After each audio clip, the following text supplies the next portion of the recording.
Entrando um pouco numa pauta que pra mim é importante, que é a maconha, que é as drogas.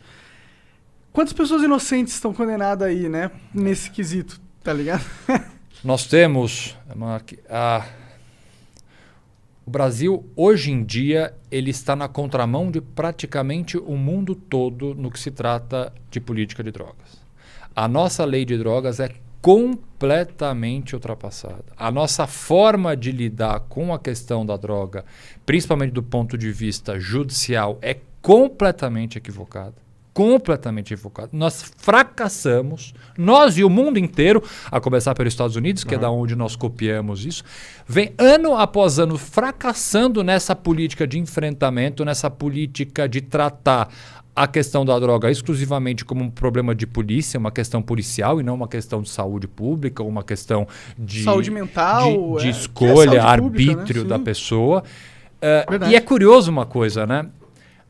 Olha só, o presidente Obama iniciou, durante a gestão dele, um projeto de desencarceramento voltado principalmente para acusados de tráfico em pequena quantidade.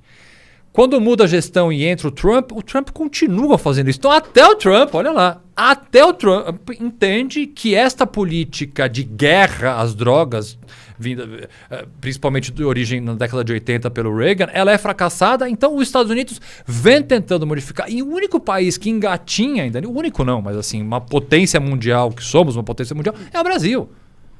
É o Brasil que continua enxergando a questão da pior forma possível, produzindo, aí do ponto de vista judicial, erros gravíssimos. Nós temos a terceira maior população carcerária do mundo, para começar.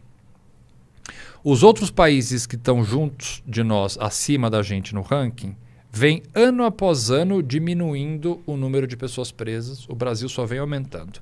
Se fosse uma prisão inteligente, feita de fato necessária, eu nem discutiria. Mas nós prendemos quem é o perfil da população carcerária brasileira. É o jovem, negro, pobre, sem escolaridade, muitas vezes, e na sua maioria das vezes, preso por crime sem violência.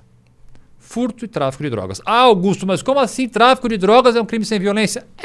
Obviamente o tráfico produz uma violência periférica, gigantesca. Mas o crime, especificamente, a conduta do tráfico de drogas, é uma conduta que, do ponto de vista técnico legal, é uma conduta que a gente fala que é uma conduta não violenta. Ninguém é tá vendendo.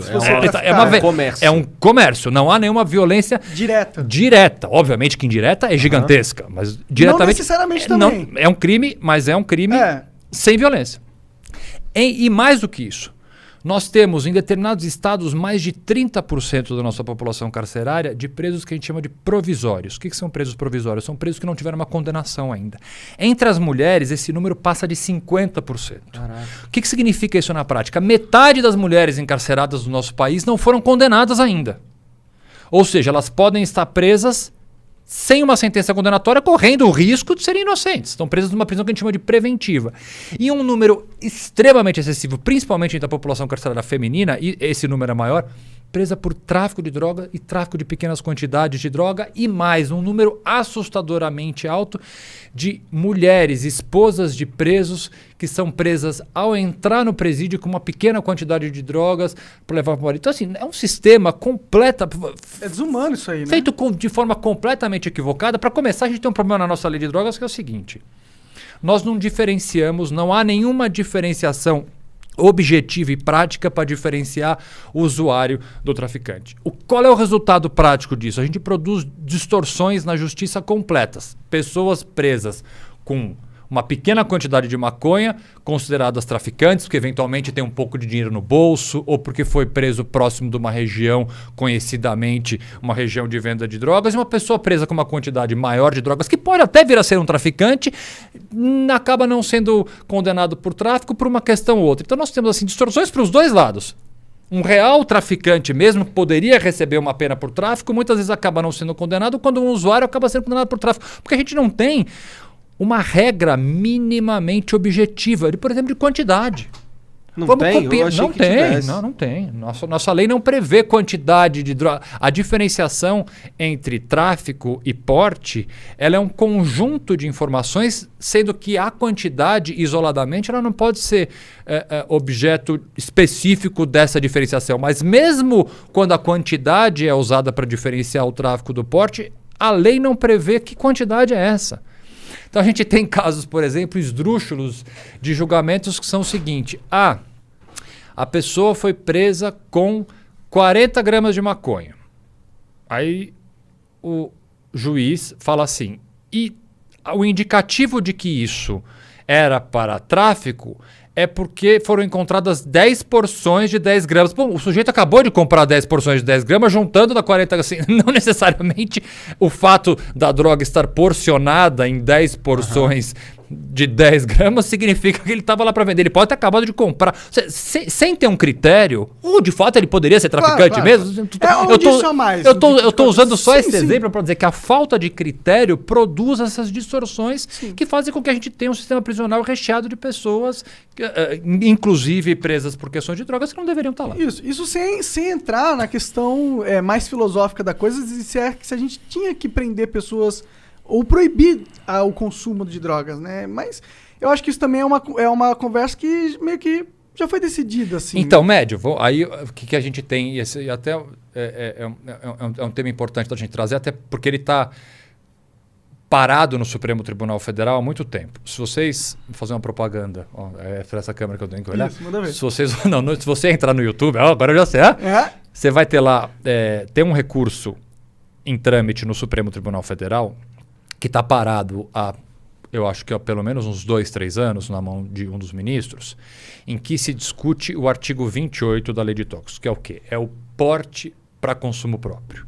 Então, há um pedido de uma série de organizações no Brasil inteiro para descriminalizar ou tornar inconstitucional esse artigo 28, ou seja, para permitir o porte para consumo próprio.